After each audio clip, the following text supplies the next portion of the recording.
but I don't want to like divulge his, No. his ID. I don't want to dox him here on your podcast because this is the most widely distributed podcast about physical therapy in the planet. At least that's what your guests are going to say when they come off it. And anyway, I went on that, the most widely distributed podcast in physical therapy. I mean, I'm kind of a big deal. I mean, he asked me on. Yeah. So if you don't say it, no one else will. So here we go. No, yeah. Widely distributed in the world. So this is Jeremy Baber with the Baber Method. What you know about that, son? Hello, everyone, and welcome to our next episode of the Ask with Dr. Hanson PT. So what does a T-top T-bird on the Redneck Riviera, Broadway shows, and back pain have in common with this particular episode? Well, you won't want to miss this podcast because we are starting this 2024 podcast year off with a bang with part one of our three-part series where we will introduce our guest physical therapist, Jeremy Baber. In this episode, we will get to know a little bit more about Jeremy, the man, the legend, the myth, and the road he took towards becoming the physical therapist he is today, and introducing a new and innovative approach to clinical care. And stay tuned because later we will be rejoined by the entire gang here at the Ask to talk about the time that we spent with Jeremy Baber and his Baber technique.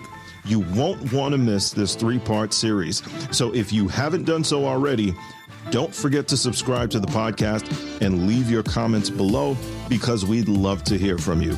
So here we go, part one of the Baber technique on the Ask with Dr. Hanson PT.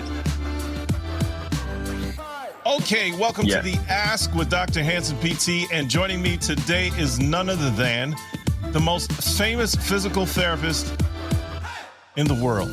Every physical therapist that comes on this show is the most famous physical therapist in the world. I want to let anybody know who has not been on this show, there are a few of you who know who I'm talking about, that you are not the most famous physical therapist in the world until you show up on this show. And that's the Ask with Dr. Hanson PT. So joining me today out of an undisclosed location, unless he chooses to disclose it. This guy, listen, let me just say this really quickly. I've known this guy. We've been talking for the last few months or so, right? We kind of created this accountability pact to take our professions, our business to that next level. And so I got to shout him out because this is a real one right here. And today he brings his new method. I don't know if I should say it's a new method. It's an old method. Maybe it's a well thought out method of treating pain in a very efficient way to the table with the Baber method. Did I say that right, by the way?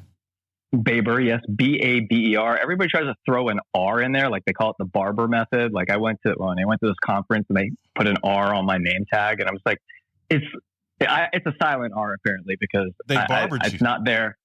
Yeah, they barbered me. Yes, exactly. They medieval barbered my name. Medieval barbered your name and completely out of sorts. But really quickly though, Jeremy Baber is coming to the show today. I want everybody to give him a nice round of applause. Okay. Yeah. You didn't expect that, did you? I was about to say, you just barbered me. Oh, man. Did I barber you? That was cold. Oh, you totally do it. Save it. Leave it in the thing. Wait. I didn't say Baber. I said Barber. Yes, we got an instant replay. You got Instant replay. Jeremy Baber. Gosh, we got to go to instant replay. Did it. I barbered you. Yes. Oh, dude. You barbered me. That's horrendous. Like, that was like my trauma, like, since high school. So, like literally, I'm like, oh, I'm back. It's 1993. Oh, my gosh. Oh, zits all over my face. Listen. Oh, man.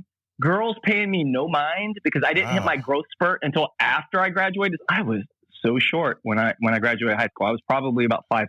I am now solid 6'1". You should play ball, man. You could have been a point guard. In the Philippines. Yes. You could have been a center in the Philippines. I'm just saying. 6 foot tall? Are you kidding me? My brother went to the Philippines in 2005 and people were like, Are you a basketball player? Like, he was 6'2", so he was like Shaq. You haven't met Kyra. She is the point guard in the Philippines. She's like 4'7". I mean, amazing. Just dunk. I will be meeting her soon, though. I will, and I'm going to dunk on Kyra. That is my goal. Oh my gosh, Kyra! Come on, I hear some trash talking going on in this place. I don't know. He might get up there and get crickets. I don't know if he could do it. Oh no, Baber might get barbered by Kyra though. Oh yeah. No, yeah, no. I'm just saying, Kyra's a real one. I can tell. Oh man, I don't want to get on the court with her because I can tell she's a good trash talker. The way she owns you in that podcast, I'm just saying.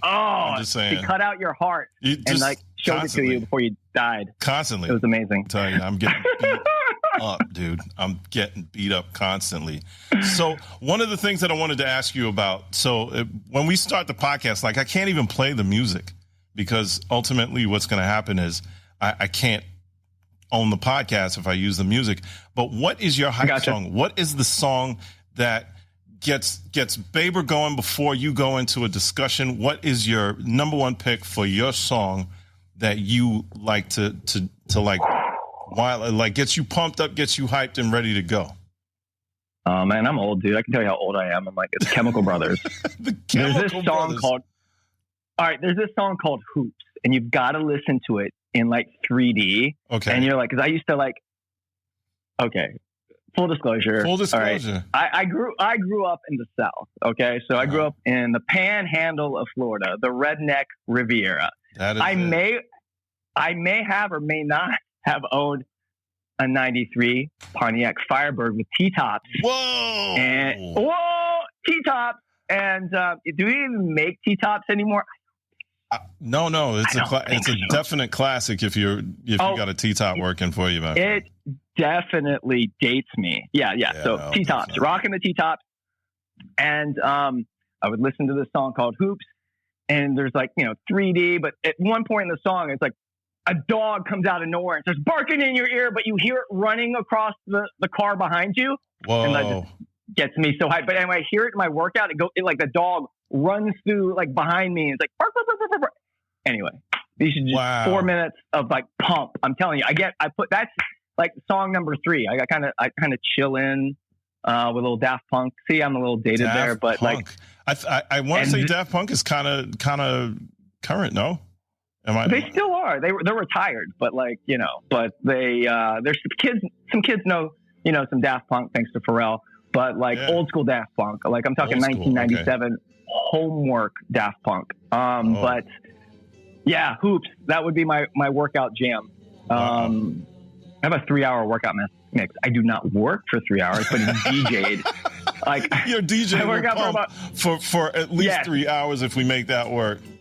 Wow. But I can drop it for whatever I need to start the workout with, and it's like I've mixed it like a DJ that like wherever it starts, it's gonna flow and be freaking awesome. I don't care where it starts from, but the right song before and after makes all the difference with any good mixtape. And like when I say mixtape, kids don't know what mixtapes are these days. Yeah. It's T-tops and mixtapes. That's what I'm going to have on my logo. That's going to be my tagline. T-tops and mixtapes. T-tops and mixtapes. I actually like that. That's pretty fly. So I honestly, if I had an 80s retro podcast or Instagram, I'd be T-tops and mixtapes. I love it. All right. Trademark. T-tops. Trademark. So you used to do mixtapes. I just want to get that on record that you used to do the cassette tape and then record it and then line up the next song to the next song. Yep. Mm-hmm. Wow. And then obviously CDs came around, and then I got modern. But then like you listen to it and like, there's one song that would ruin the whole mix. Yeah. You'd have to reburn the disc, and it is what it is. Yeah. Life is so much easier with Spotify. You guys don't know how good you have it these days with Spotify. Kyra's going to say I was born before this. Exactly. After the CD was invented. And then she'll like cross me over as she's saying it. Basically. And I'll be like, it's like, go to the nursing home, old man. Exactly. My hip will break and it'll be over. So I've been talking a lot about the Baber method. So let's get back to the very beginning. So you wake up one day and you say, I've got a method. how do I do it? So tell me what it takes. That's exactly how it happened. I'm assuming. Exactly. Yeah. I just woke up one day and like, eureka. Method. I guess the way I would describe the evolution of the Baber method is it actually, I don't know, I'm wearing a t-shirt so that you can kind of, I don't know, I'm going to give some shout outs to Rekinetics. I don't know if you can see that. Moment of silence for Rekinetics. But we'll talk about, I can talk about why I stopped teaching. Apparently running around the country when you have a 1-year-old at home and leaving your wife and kids behind isn't a great business model, being gone many weekends, thinking that that's the solution. But I'll go back and I'll talk about that. So why there is a Baber method is that when I graduated school, and I'll just kind of give you my history, I went to the University of Florida. Hold on one second, right over left. And yeah. And at least you had a football team at the time. At least you had a football team at the time. Yeah, back in the day, I'm back. Oh man, I'm going to tell you guys long there. Let's not date myself even more. But graduated University of Florida. I moved to Atlanta, assuming that the Gators are going to be in the SEC championship every year. This is the way I was thinking when I graduated. Like that's how warped my mind is. We were pretty dominant back then. Yeah, I remember. And so I was like, oh yeah, man, I'll get back in the old golden years. In the golden years, yeah. In the golden years. And so you just assumed, well, because of previous 2 years, I'd gone to the SEC championship. I was like, oh, this is great. I'll get to see my Gators every couple of years. For the whole 5 years. I was there, never went. But so actually, I chose Atlanta for a bigger reason. I'm pretty not nerdy or researchy, but like I literally looked up every practice in the Atlanta metro area. Literally looked up everyone, going to the websites, researching them, and I found one that I was like, huh, that's interesting. They did performing arts physical therapy. Wow. As a side gig. And this is back before anybody had a concept of what performing arts physical therapy is. Now it's kind of a thing. Yeah. And I was like, ooh, that sounds cool. It's like I could be at a clinic or I could tour around the country with a Broadway show. I'm going to send them my resume and I'll drop it off by hand if I have to. But so I put my resume into this company, and I'm not going to mention them because the company actually, I don't think it actually exists anymore. They got bought out. She cashed out. I'm going to have her on my podcast. Probably one of the most brilliant entrepreneurs I've ever seen. Like, wow. Maybe I'll have her on your podcast. No, I'm saving her for me. Save her for you. I want to be on there when you do it because I'm definitely listening to the episode regardless. Yeah, she's absolutely brilliant in terms of like her entrepreneurial skills. She's like a fucking bulldog. Can I say bulldog on this? Because everybody hates Georgia.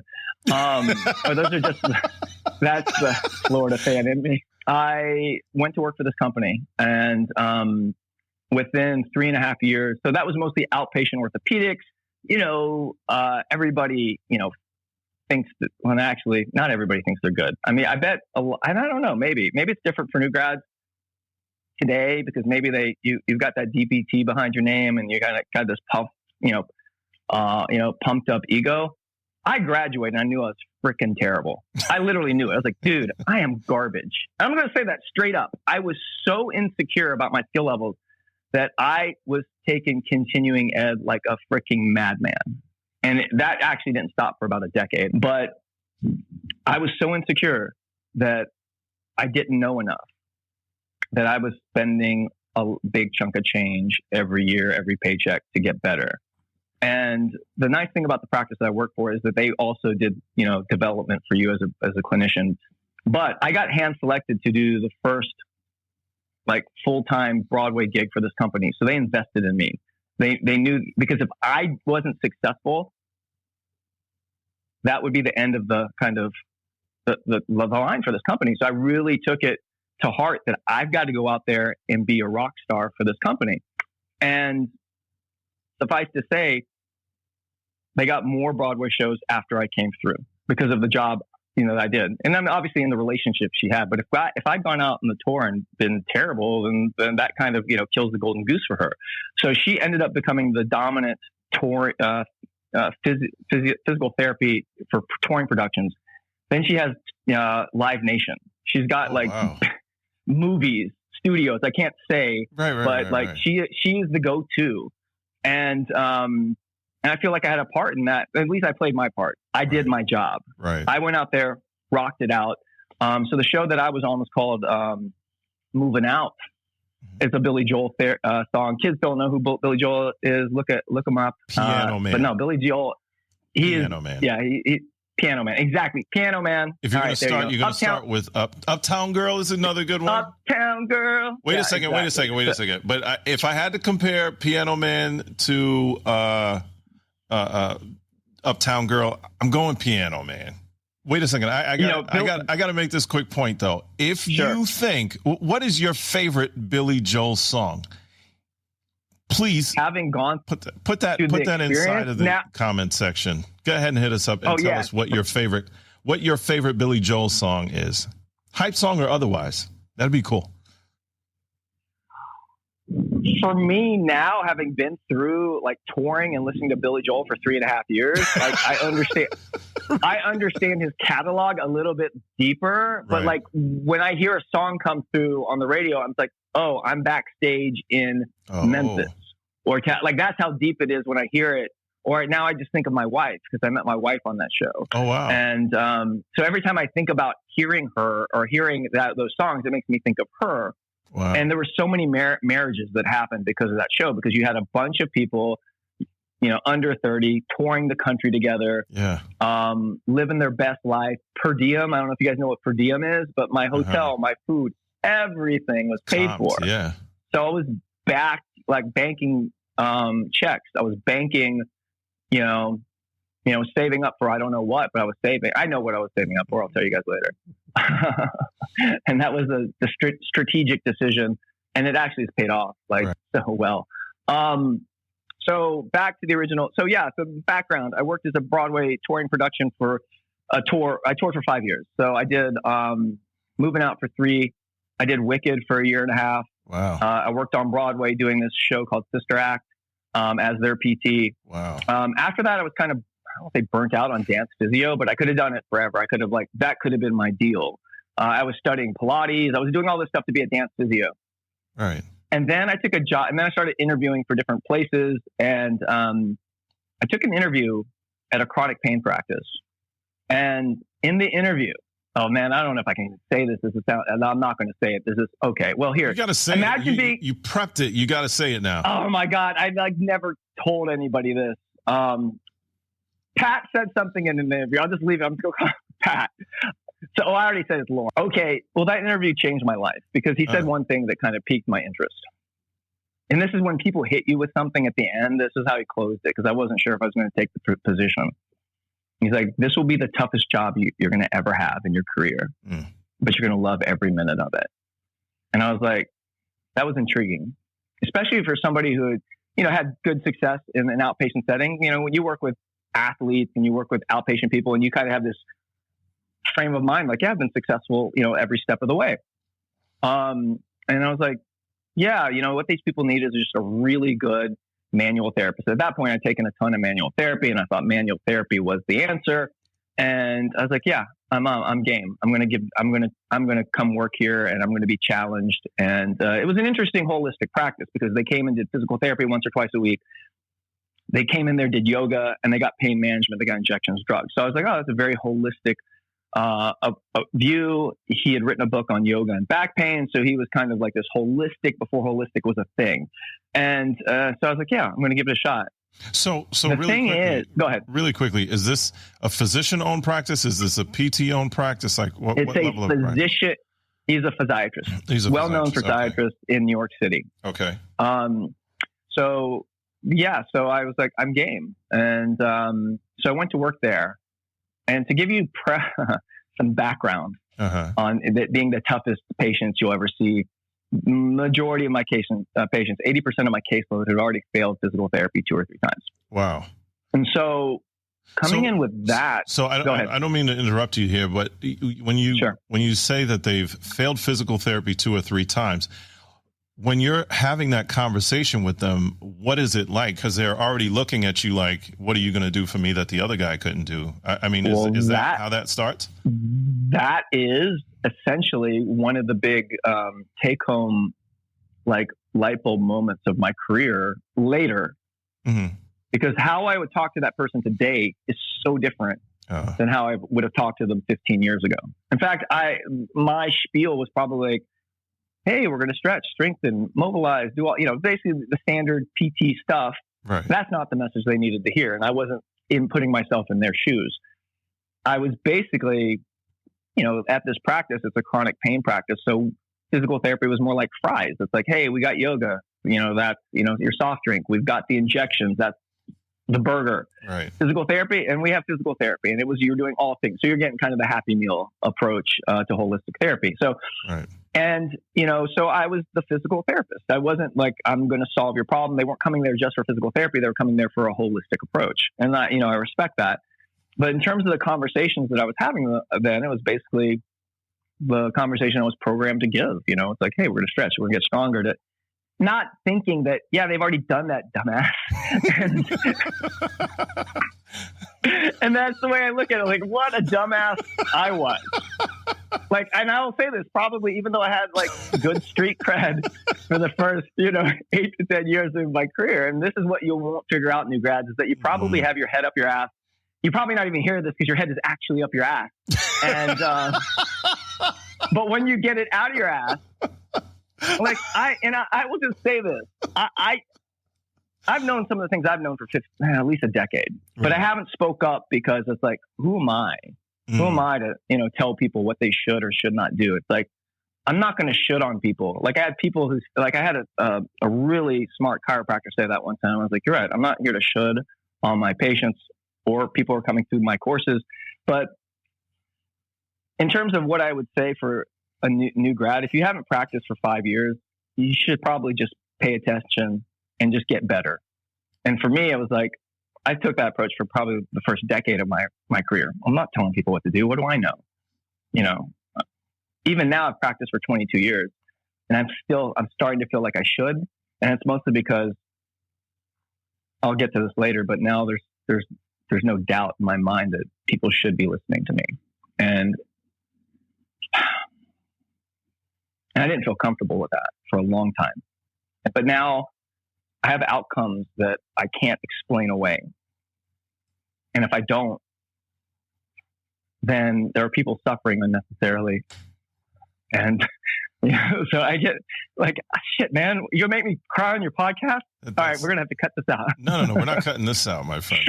Oh, man. But you know what? The thing about this, though, Jeremy, and which is so important to any clinician who's out there and treating patients, if you're not passionate about the things that you're doing, pack up. I watch Physiogram like every day, and I watch people complain about how terrible this is and how terrible that. And I get that. But this is why people like Jeremy are so important to our profession. And I know Jeremy has his own frustrations about the things that we do, but it's the passion that drives the things that you do every day. I've known OTs to cry over their patients and PTs and speech therapists. It's because they're passionate about the things that they do. And this is why this matters. And this is why Jeremy's on the #1 rated show in the world for physical therapy. Yes, I am. I am right now. Right now. I mean, I'm an undisclosed location. That could be my wife's Pilates room. It could be, but we're not sure. But we're not absolutely certain about that at the moment. Exactly. I'm saying it's probably not. So go ahead. I'm helping you recover and rebound, my friend. Yeah, thank you very much. That was a nice recovery. I appreciate that. But I get the passion, though. I get the passion. So I'm not going to tell people why they should listen up, but in terms of 10 years ago, 15 years. So I was working in that practice 14 years ago from today. I learned very quickly that what I was doing wasn't helping these people. In fact, what's the definition of insanity? Doing the exact same thing and expecting a different result. So here I am taking people through physical therapy again. Maybe the third time's the charm. Maybe I'm that good. No, I wasn't that good. And I know that what I was doing was basically legitimate. It's helped the majority of the people that I've been working with basically the 7 years prior. And that's when I knew within my 6 months of working there that I don't know enough about chronic pain. In fact, I don't know jack diddly squat about chronic pain. There's something different about what I'm seeing on a day-to-day basis. And so that's when I went and took the course, Explain Pain. Shout out to Lorimer Mosley and David Butler for that book that totally changed my perspective on what I should and should not be doing with chronic pain. And what's the name of the book again? Explain Pain. Explain That was Pain. the 2008, 2009 edition.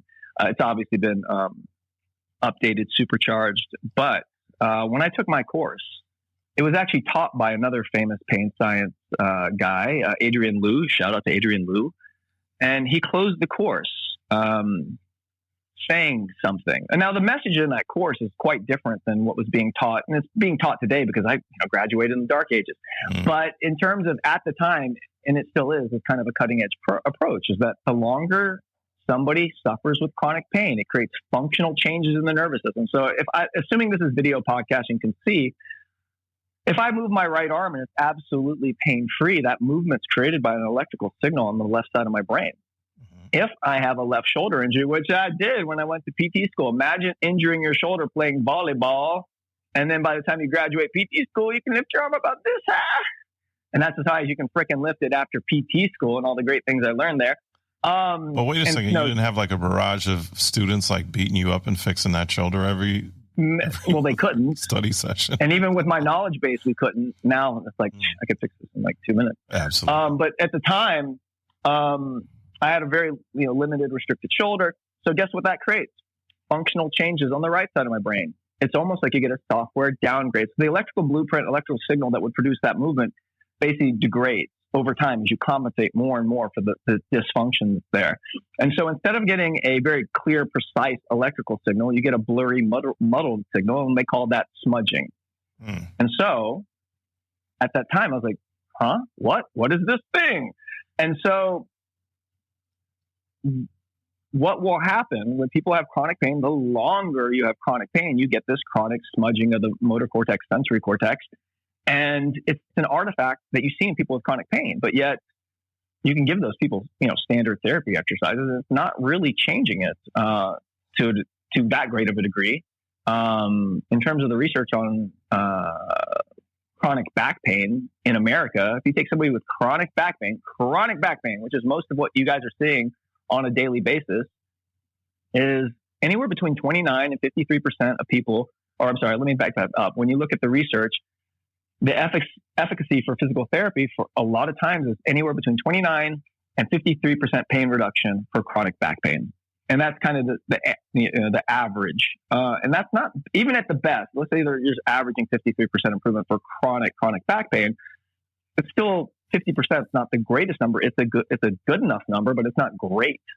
So why I go back to this is that when they look at smudging of different body parts, whether it's a wrist, a knee, a shoulder, an elbow, the number one part of the body that displays the greatest amount of net capita smudging is the lumbar spine. Now go look at the research, or let's go look at the spend on lumbar problems, surgery, physical therapy.